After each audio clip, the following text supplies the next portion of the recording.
chapitre 8 des Romains, nous allons lire du verset 5 au verset 11. On va voir cette partie ce matin. Ceux, en effet, qui vivent selon la chair s'affectionnent aux choses de la chair, tandis que ceux qui vivent selon l'esprit s'affectionnent aux choses de l'esprit. Et l'affection de la chair, c'est la mort, tandis que l'affection de l'esprit, c'est la vie et la paix. Car l'affection de la chair est inimitié contre Dieu parce qu'elle ne se soumet pas à la loi de Dieu et qu'elle ne le peut même pas. Or, ceux qui vivent selon la chair ne sauraient plaire à Dieu. Pour vous, vous ne vivez pas selon la chair, mais selon l'esprit. Si du moins l'esprit de Dieu habite en vous. Si quelqu'un n'a pas l'esprit de Christ, il ne lui appartient pas. Il faut donc qu'il se convertisse. Et si Christ est en vous, le corps, il est vrai, est mort à cause du péché. Mais l'esprit est vie à cause de la justice. Et si l'esprit de celui qui a ressuscité Jésus d'entre les morts habite en vous, celui qui a ressuscité Christ d'entre les morts rendra aussi la vie à vos corps mortels par son esprit qui habite en vous. Amen. Il y a au moins 20 prédications là-dedans. Il y a la mort, il y a la résurrection, il y a la chair, il y a la piété, etc., etc. Mais on va en faire qu'une seule. Gloire à Dieu. Nous voulons te bénir, Seigneur, et te rendre grâce parce que tu nous as réunis. Aujourd'hui, les religieux fêtent la résurrection de Jésus. Pour eux, c'est une fois dans l'année. Et encore, nous avons entendu à la radio que certains prélats ne croient pas à la résurrection de Jésus. Mais si nous sommes là, c'est parce que nous y croyons, parce qu'il nous a sauvés, parce qu'il nous a régénérés, parce qu'il nous a guéris, parce qu'il nous a donné de son esprit. Et nous avons son esprit en nous qui nous permet de dire Abba, Père. Merci Seigneur, oui, nous fêtons, oui, Jésus dans notre cœur tous les jours, parce que la résurrection de Jésus, Pâques, c'est tous les jours pour nous. Et nous t'adorons Seigneur, parce que tu es venu ce matin dans ce modeste local pour nous apporter ta paix, pour nous apporter ta grâce, pour nous apporter la félicité, l'espoir, la miséricorde. Merci, mon Dieu. Veuille, s'il te plaît, toucher maintenant nos cœurs, remplir ma bouche, afin que je puisse enseigner ton peuple, celui que tu m'as confié, au nom de Jésus. Amen. Gloire au Seigneur. Alors, nous n'allons pas voir ce que nous avons vu précédemment. Nous sommes restés plusieurs semaines sur du verset 1 au verset 4, parce que nous avons parlé sur faire mourir la chair, faire mourir le vieil homme. Et donc maintenant, nous continuons notre petite étude sur ce chapitre 8. Après avoir vu le 6 et le 7, eh bien, nous terminerons certainement par ce chapitre 8e. Il nous est dit, ceux en effet qui vivent selon la chair. Ceux qui vivent selon la chair s'affectionnent aux choses de la chair. Depuis quelques années, j'avais une traduction dont je ne me servais jamais, le Nouveau Testament de Lemestre de Sassy. Mais voici qu'une chrétienne bien gentillette m'a prêté, elle, la Bible de Lemestre de Sassy. Et ce matin, elle m'a dit, pasteur, puisque moi, ça ne me sert pas à grand-chose, vous pourrez la garder. Alors, je suis heureux. Parce que j'ai trouvé dans cette Bible deux vocables qui ne se trouvent pas dans celle-ci. Il est dit, dans notre version, ceux qui vivent selon la chair s'affectionnent aux choses de la chair.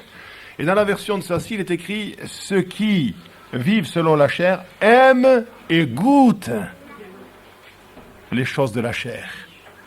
Ils aiment, ils goûtent. Bien sûr que tout cela c'est synonyme, affectionner, mais pour vous dire qu'il y a une petite variante, et ça nous montre bien que ceux qui vivent selon la chair aiment et goûtent, et ceux qui vivent selon l'esprit aiment et goûtent aussi les choses de l'esprit. Nous allons le voir dans quelques instants. Alors, ceux qui aiment les choses de la chair, ça veut dire quoi? Bien, c'est se passionner pour tout ce qui satisfait quoi?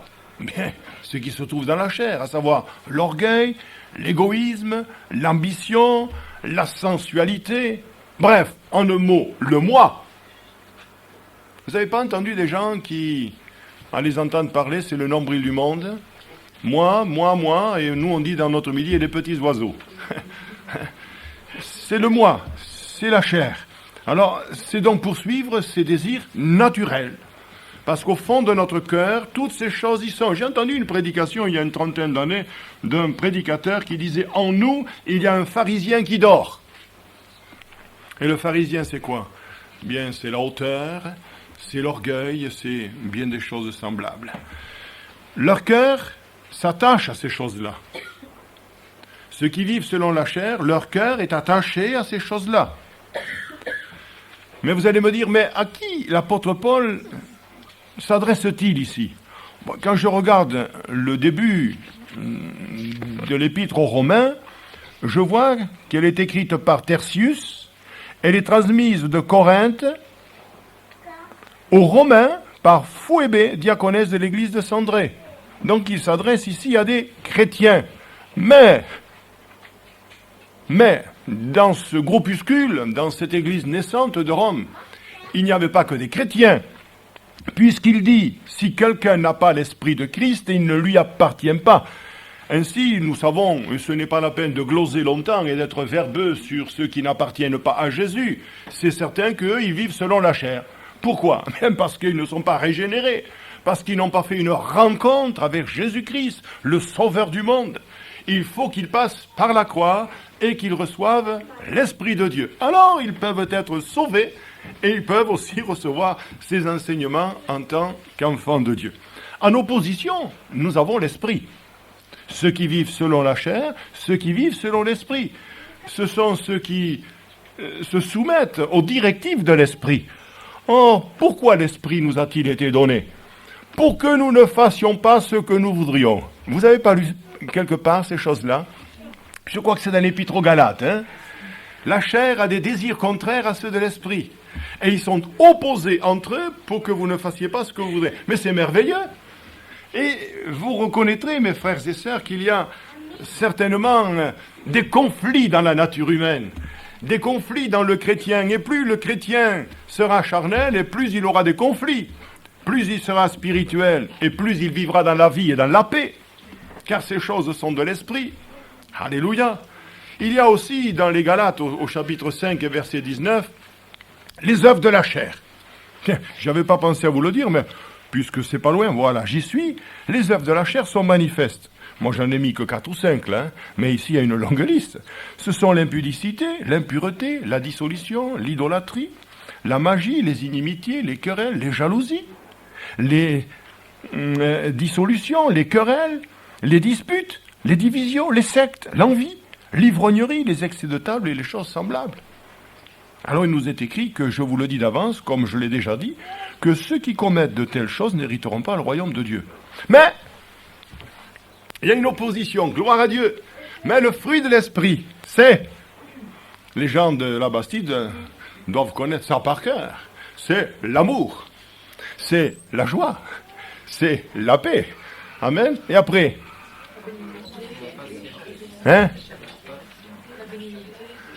Non, vous ne le dites pas dans l'ordre.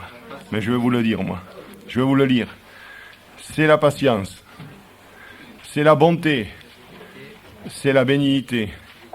C'est la fidélité. C'est la douceur. Et c'est la tempérance. La loi n'est pas contre ces choses. Alléluia. Alors voyez-vous, on pourrait rester longtemps sur l'opposition entre la chair et l'esprit. Mais nous poursuivons notre petite étude. Alors, ceux qui marchent selon l'esprit aiment et goûtent les choses de l'esprit. Puisque ceux qui aiment la chair aiment et goûtent les choses de la chair, ceux qui vivent selon l'esprit aiment et goûtent les choses de l'esprit. Elles sont pour lui de plus en plus précieuses, ces choses-là. Parce que vivre selon l'esprit, c'est vivre selon la pensée de Dieu. Ainsi, nous comprenons que la conséquence, c'est la vie et la paix. Alors que celui qui est dans la chair, il est toujours tourmenté. Il n'a pas la paix. Il est parfois, même s'il est chrétien, il est angoissé. Il est paniqué et quelquefois il est lamentable et misérable. Et il s'écrit comme l'apôtre Paul au chapitre 7, « Misérable que je suis, qui me délivrera du corps de cette mort ?» Et c'est pourquoi le chapitre 8 nous vient en aide, parce que Paul a fait une rencontre avec le Seigneur et dit « Il n'y a plus maintenant de condamnation pour ceux qui sont en Jésus-Christ. » Quelle est belle cette parole. Elle nous enflamme, elle nous étreint, elle nous nous empoigne, alléluia, et elle nous propulse dans des sphères nouvelles que nous n'avions pas connues jusqu'à présent, parce que l'esprit, c'est la vérité, l'esprit, c'est la vie et c'est la paix. Alors ces gens qui vivent selon l'esprit sont prêts à tout sacrifier pour l'esprit, pour la vie de l'esprit. Idem pour ceux qui vivent selon la chair, ils sont prêts à sacrifier tout, pourvu qu'ils satisfassent leur chair. Il y a des gens qui se ruineront, mais ils dépenseront une fortune, parce qu'il faut qu'ils boivent. Alors ils dépenseront. Combien nous avons vu des foyers comme ça qui ont été ruinés? Des petits journaux qui nous arrivent en disant, encore hier, mais c'était des journaux du monde. Le père, il prenait tout l'argent de la maman qui travaillait pour aller se droguer, pour aller boire. Alors, ces gens-là s'attachent aux choses de la chair. Mais ceux qui vivent selon l'esprit, mes amis, ceux-là, ils sont prêts à tout sacrifier pour le Seigneur. Alléluia. Ça ne les dérange pas de faire des kilomètres pour aller chercher une personne isolée. Ça ne les dérange pas d'aller dans la montagne parce qu'il y a une seule maison. Et peut-être que là, il y a quelqu'un qui va se convertir et il va donner le prospectus. Enfin, nous pourrions parler longtemps des sacrifices que nous pouvons faire pour le Seigneur qui, en fin de compte, ne sont pas des sacrifices. Nous, on sacrifie certaines choses de notre vie terrestre. Mais ce n'est pas un sacrifice que de servir le Seigneur, alléluia, parce qu'il nous a tout donné. Lui fut sacrifié pour nos péchés. Alors, le résultat, c'est que ceux qui vivent selon la chair, c'est la mort. Vous avez bien entendu, c'est la mort. Et ceux qui vivent selon l'esprit, c'est la vie et c'est la paix. Nous remarquons qu'il n'est pas écrit que la chair produit la mort. Non, c'est la mort. C'est réglé. Vous allez me dire, est-ce que vous pouvez étayer cela, M. Berdeil, par un texte de la parole? Mais bien sûr. Lorsque l'apôtre Paul s'adresse aux Éphésiens, au chapitre 2e, nous nous en servons souvent dans une réunion d'évangélisation, qu'est-il écrit? Vous étiez morts par vos offenses et par vos péchés. Vivre selon la chair, c'est la mort. Voilà pourquoi nous prêchons l'évangile, pour que les gens écoutent l'évangile et se convertissent à Jésus-Christ. Il n'y a pas de salut hors de Jésus-Christ. L'Église, bien sûr, nous a tordu le sens de l'Écriture en nous disant hors de l'Église, point de salut.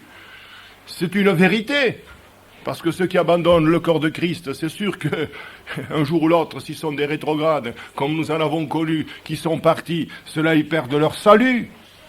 Parce que ce n'est pas biblique, mais le salut nous vient de Jésus-Christ, alléluia. Le salut nous vient de Christ lui-même. Et c'est pourquoi il faut s'attacher à lui, comme le lierre est attaché au chêne. Gloire à Dieu. Alors, vivre selon la chair, c'est la mort. Vivre selon l'esprit, c'est la vie et la paix. Inversement, l'esprit constitue la vie elle-même. L'esprit nous donne la vie. Pourquoi? Parce que l'esprit ne peut pas mourir. Et il ne mourra jamais. Gloire au Seigneur.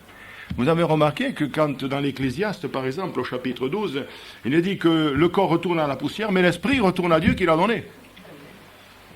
Et nous verrons en conclusion que comme l'esprit de Jésus est en nous et nous sommes devenus une même plante avec lui, quand nous allons mourir, c'est l'esprit de Jésus ensuite qui va nous ressusciter.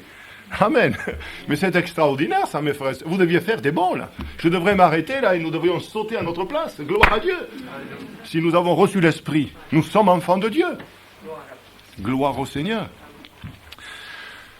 Alors donc l'esprit constitue la vie elle-même, la paix dans toute sa plénitude. C'est beau d'avoir la vie et c'est beau d'avoir la paix dans un monde si troublé. Vous savez qu'aujourd'hui les gens sont en guerre partout. Ils sont même en guerre dans les communes et dans les mairies. Ils ont des difficultés à lire les maires. Il y a des contestations. Il y en a qui mettent des bulletins dans des chaussettes.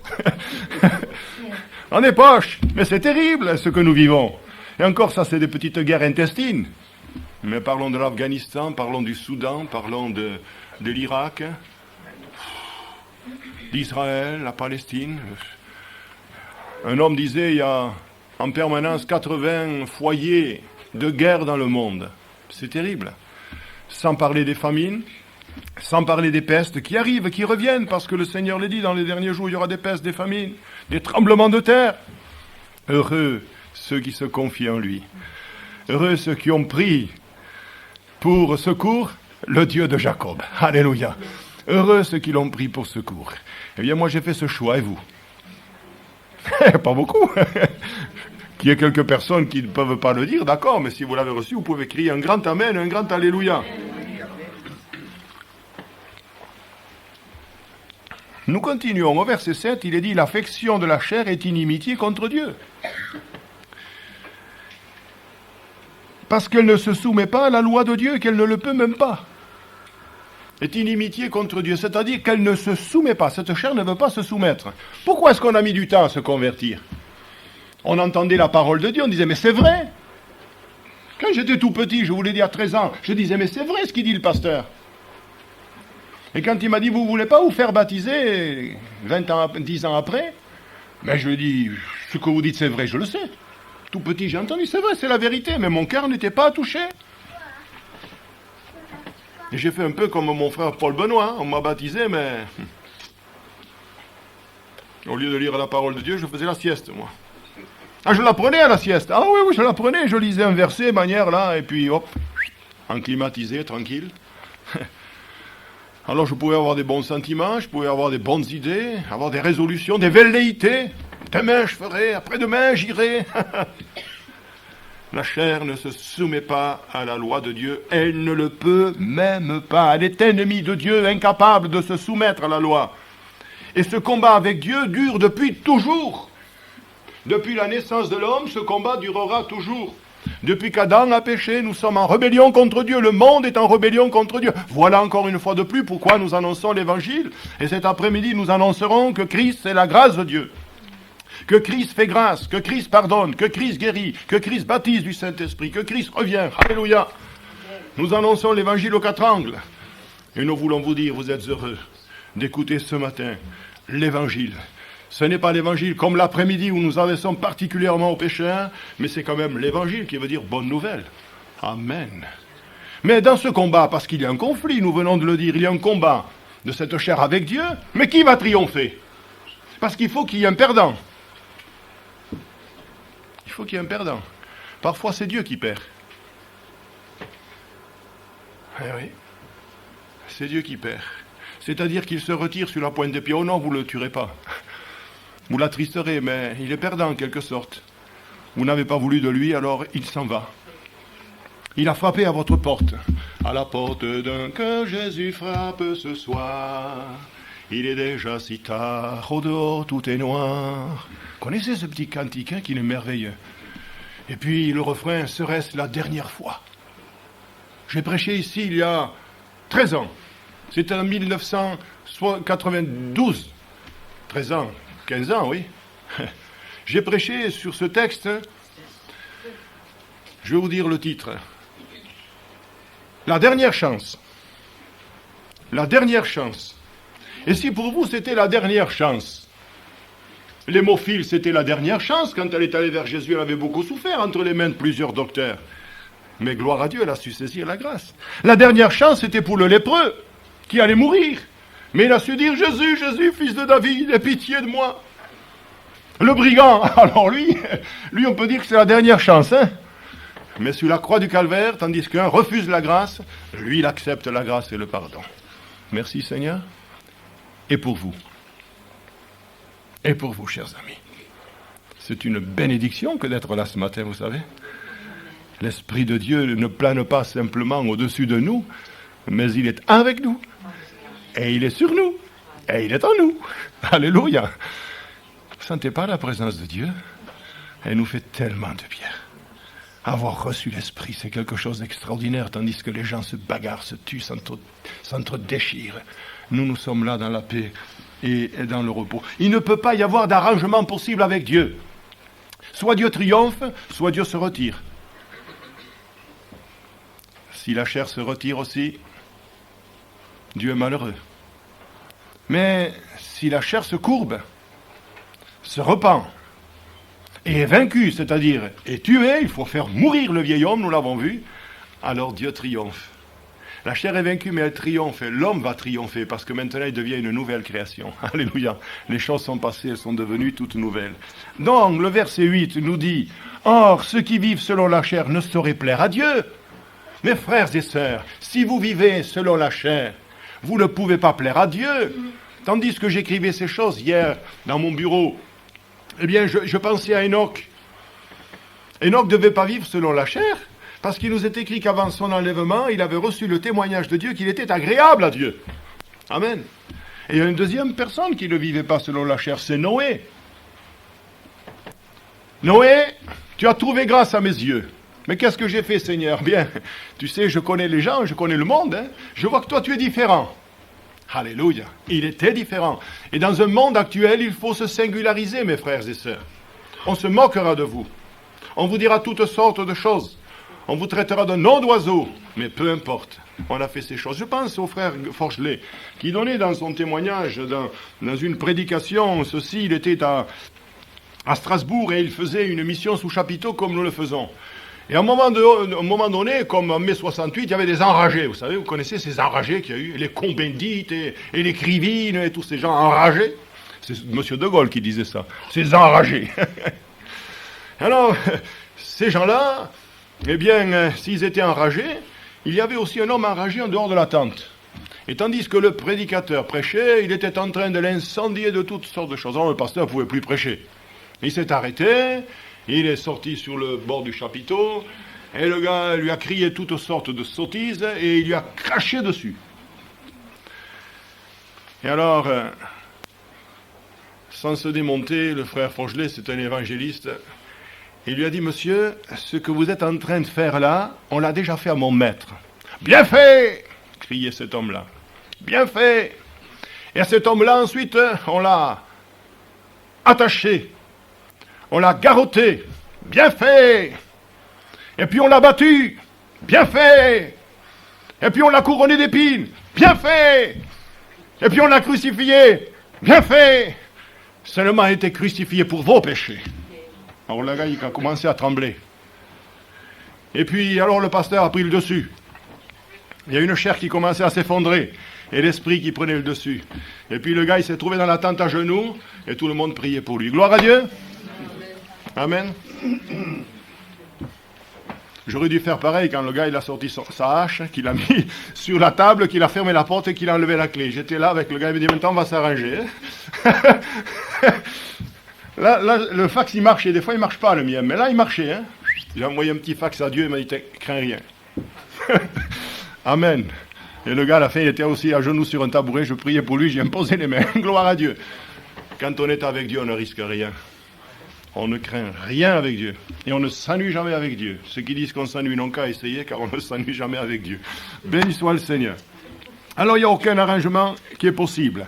Ceux qui vivent selon la chair ne sauraient plaire à Dieu. Alors, je pense qu'au fond de votre cœur, tout de même, mes bien-aimés, au fond de votre cœur, vous avez envie de plaire à Dieu. Mais il faut revenir en arrière. Alors, il faut faire mourir le vieil homme et faire mourir la chair. Alors, vous plairez à Dieu. À une passion, Dieu a opposé une passion plus forte et une passion plus pure. Quand cette femme samaritaine qui représente toutes les catégories sociales de ce monde en furie, de ce monde pervers et corrompu, cette femme était là et Jésus lui demande de l'eau à boire. Cette femme lui dit, comment tu es juif, toi tu me demandes de l'eau, moi qui suis une femme samaritaine, le dialogue s'installe. Mais Jésus dit ceci, quiconque boit de cette eau aura encore soif. Mais celui qui boira de l'eau que je lui donnerai n'aura jamais soif. Comment se fait-il qu'il y a des chrétiens qui ont toujours soif? Me direz-vous, pasteur, vous n'avez pas un verre d'eau sur le... Non, ça n'a rien à voir. Il y a des chrétiens qui sont toujours en recherche. C'est pas normal. On a trouvé ou on n'a pas trouvé. Frères et sœurs, on a trouvé ou on n'a pas trouvé. On a saisi ou on n'a pas saisi. On est habité ou on n'est pas habité. Celui qui boit de cette eau naturelle, de cette eau de la fontaine, de la source, aura encore soif. Mais celui qui boira de l'eau que je lui donnerai, ma vie, cette source d'eau pure, spirituelle, deviendra en lui une source d'eau qui jaillira jusque dans la vie éternelle. Alléluia. Cette source qui jaillit. C'est pas formidable cela? Voilà ce que le Seigneur oppose. Voyez-vous? À cette passion de la chair, il oppose une autre. La vie éternelle. Gloire à Dieu. Amen. Alors, je vais continuer au verset 9 des Romains. Il est dit, pour vous, vous ne vivez pas selon la chair, mais selon l'esprit. Il s'adresse ici à des chrétiens de Rome, et il espère, il croit qu'ils vivent selon l'esprit. Il ne dit pas, je suis certain. Pour vous, frère, puisque je m'adresse à des chrétiens, ben, vous devez vivre, mais nous allons voir que ce n'est pas toujours réglé, cette chose-là. Il y a un impératif. Et il dira ceci, pour vous, vous ne vivez pas selon la chair, mais selon l'esprit, si du moins l'esprit de Dieu habite en vous. Donc il y a une condition sine qua non, c'est que pour vivre selon l'esprit, il faut avoir reçu l'esprit. Pasteur, comment reçoit-on l'esprit? Comment reçoit-on l'esprit? Ah, venez cet après-midi. Amen. Mais je vais vous le dire quand même ce matin, parce que si vous mourrez entre-temps, vous venez à la croix. Je vous prêche l'évangile, il y a parfois sur le Pentecôte le sermon express. Sermon express. Vous venez écouter l'évangile. On vous prêche que Jésus est mort sur la croix, qu'il est mort pour vos péchés. Vous reconnaissez vos péchés.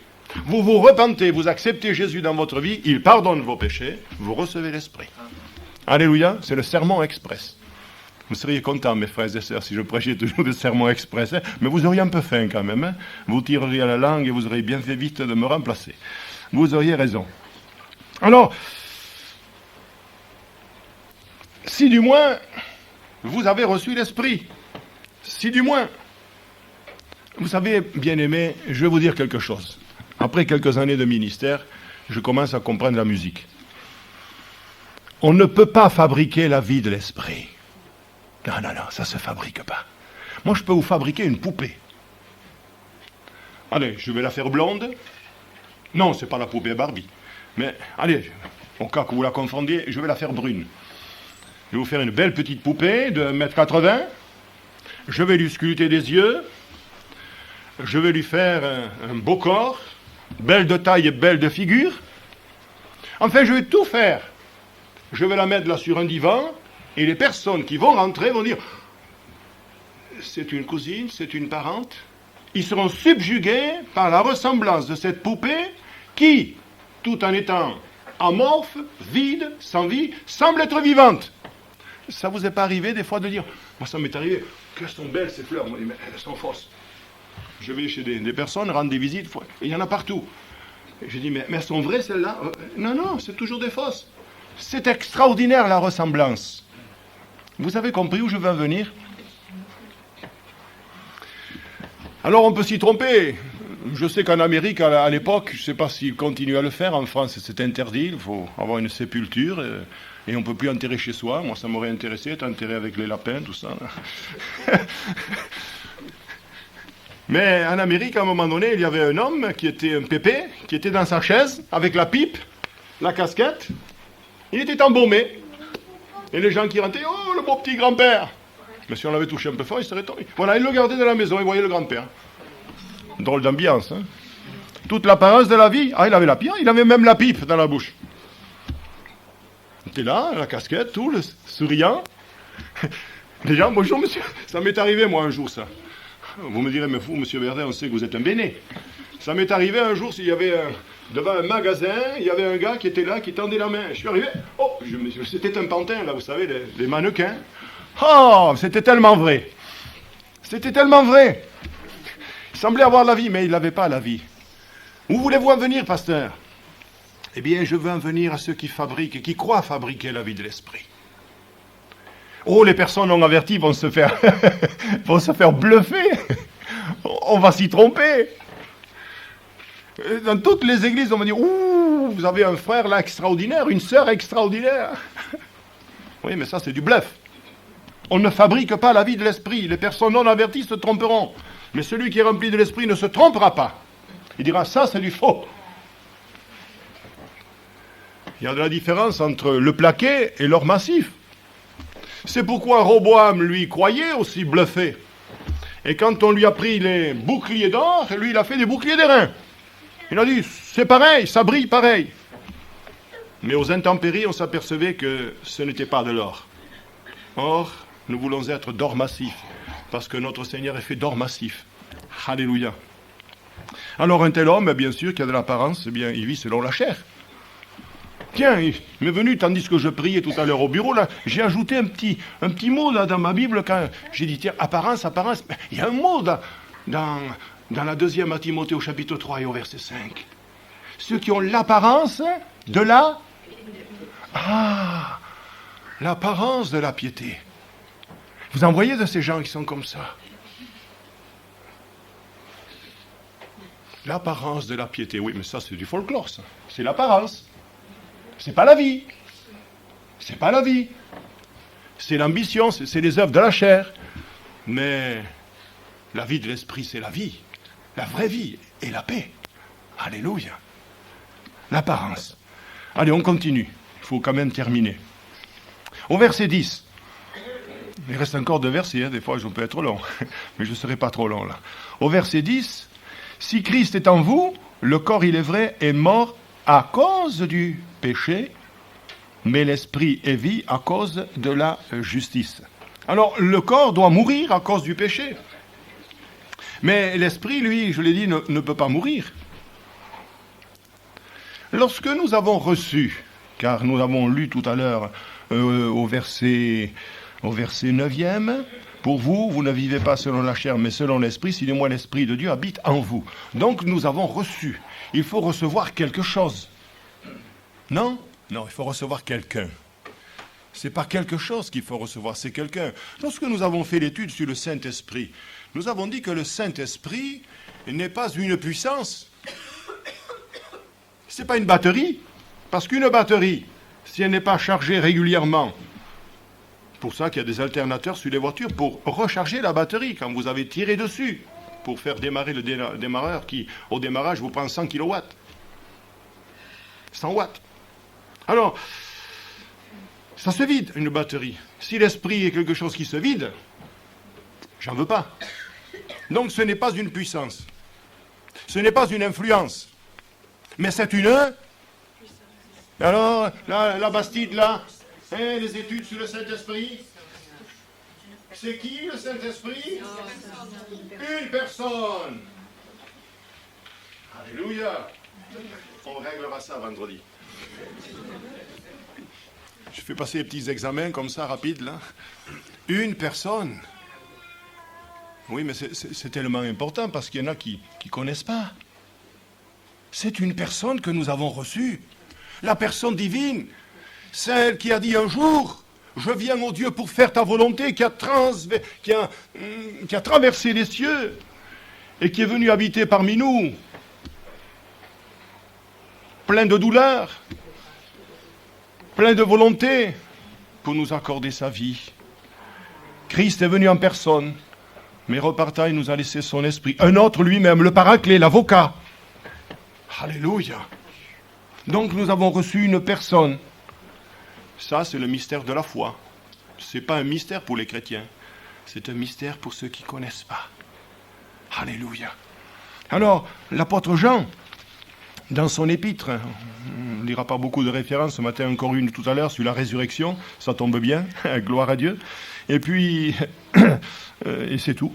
Donc, au chapitre 4 et au verset 13, il est écrit ceci, « Nous connaissons que nous demeurons en lui et qu'il demeure en nous en ce qu'il nous a donné de son esprit. » Alléluia. Nous connaissons que nous demeurons en lui et qu'il demeure en nous en ce qu'il nous a donné de son esprit. Avez-vous reçu l'esprit? Alors vous devez connaître si vous appartenez à Jésus ou si vous n'appartenez pas. C'est ça qui est formidable. Gloire à Dieu. On peut avoir beaucoup de désirs, vous savez, d'affirmation,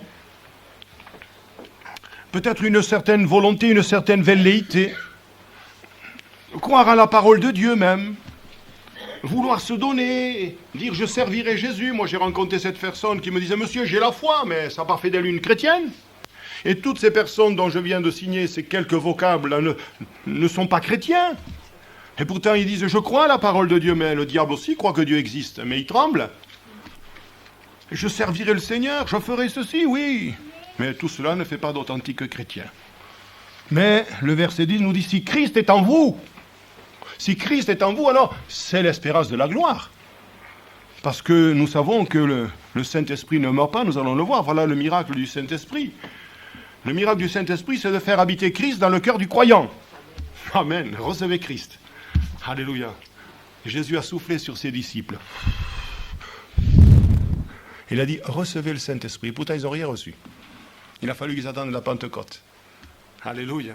Alors, c'est pour ça que les gens ils disent, on a reçu l'Esprit, vous savez, parce que monsieur le curé nous a donné quelques coups de goupillon. Ça, c'est du folklore, ça n'a rien à voir avec la parole de Dieu, c'est des inventions charnelles et diaboliques. Mais là, dans la chambre haute, dans les Actes des Apôtres, au chapitre 2, ils ont cherché. Pendant 10 jours, ils sont restés. Et il vint tout à coup du ciel, comme un vent impétueux. Alléluia. Il a rempli la maison, ils furent tous remplis du Saint-Esprit. Voilà ce qu'il vous faut. Voilà ce qu'il me faut encore. Un renouvellement du Saint-Esprit pour ceux qui l'ont reçu, et recevoir pour vous qui ne l'avez pas reçu pour la première fois l'Esprit de gloire, l'Esprit de force, l'Esprit de sagesse. Alléluia. Nous arrivons au verset 11.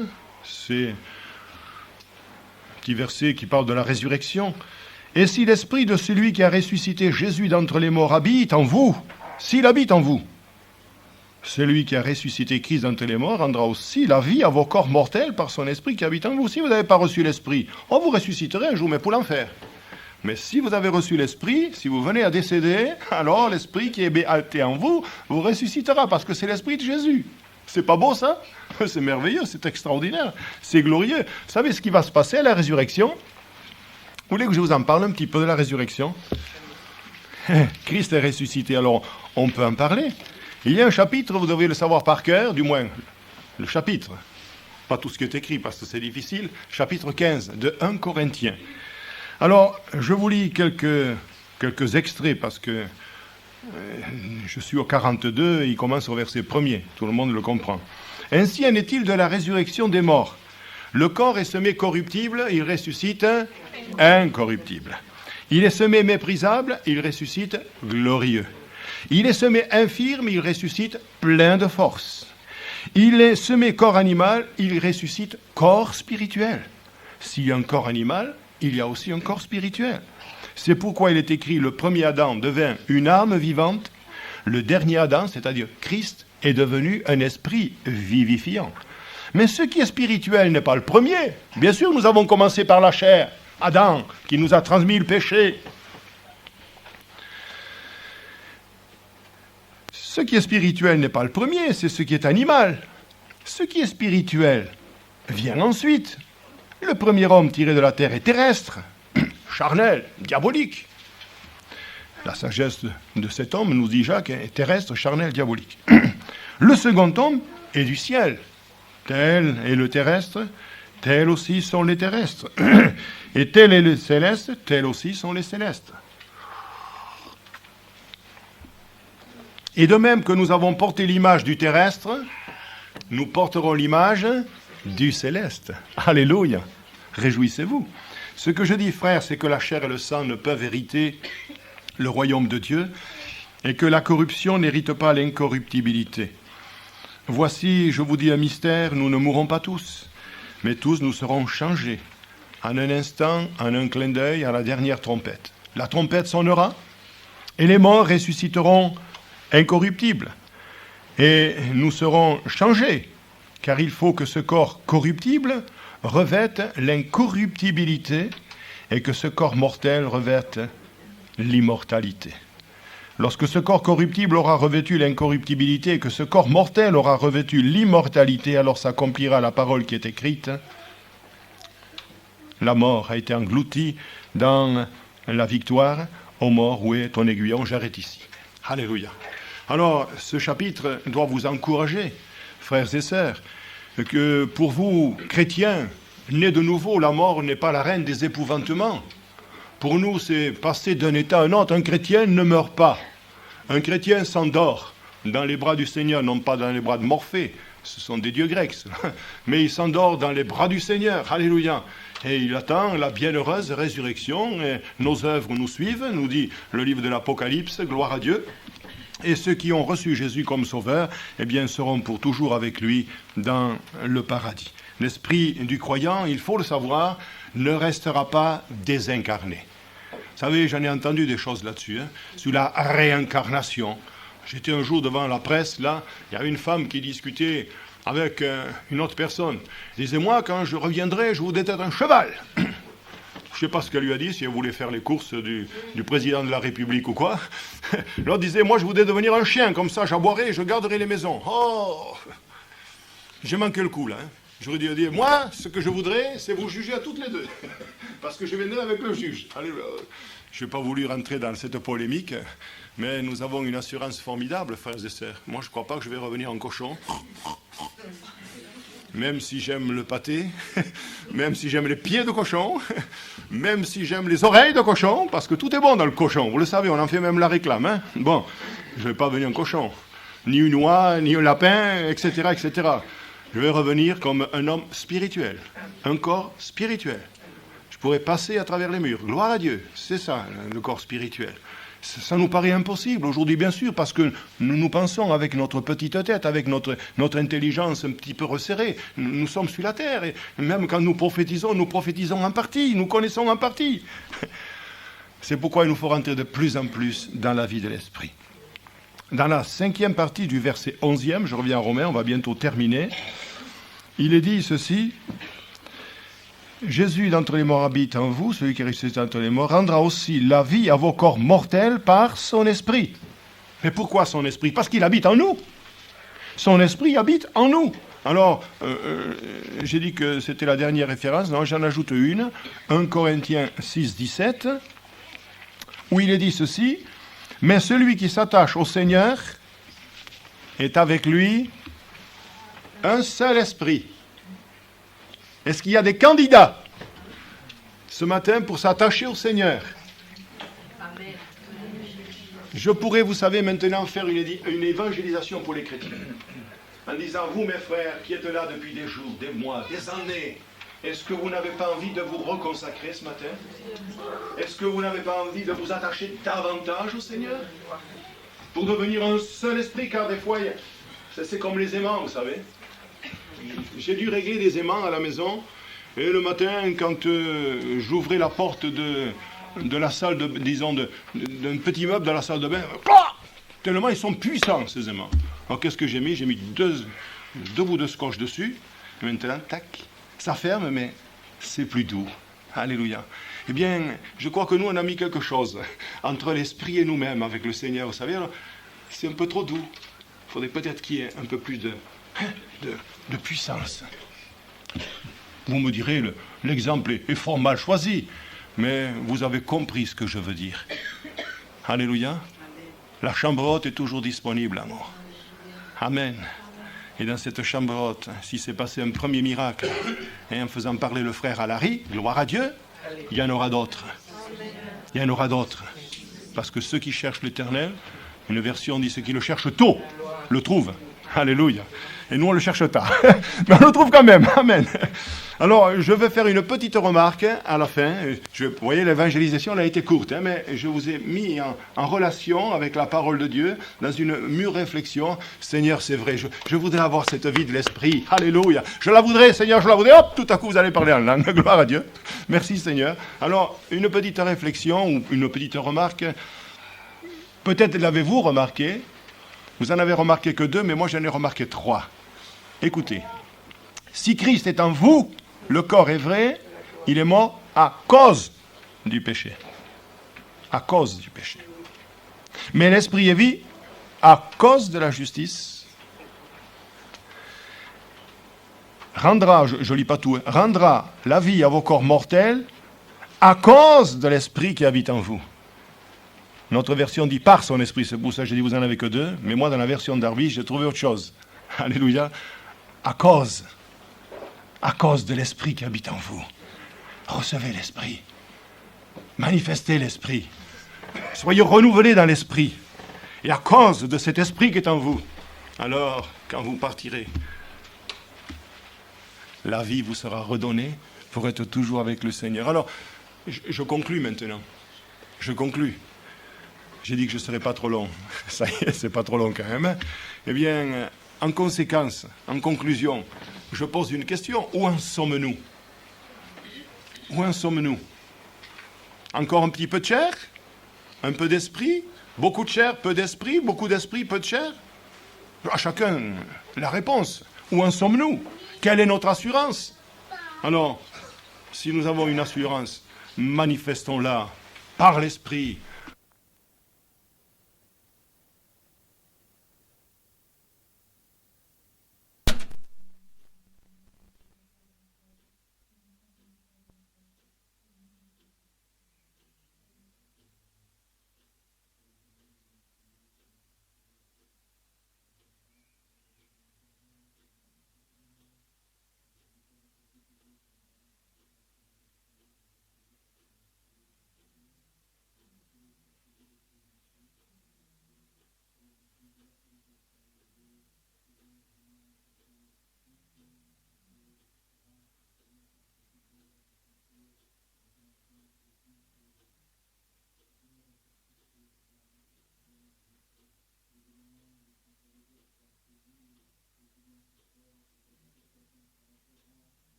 y avoir un virus. Moi, c'est pas possible.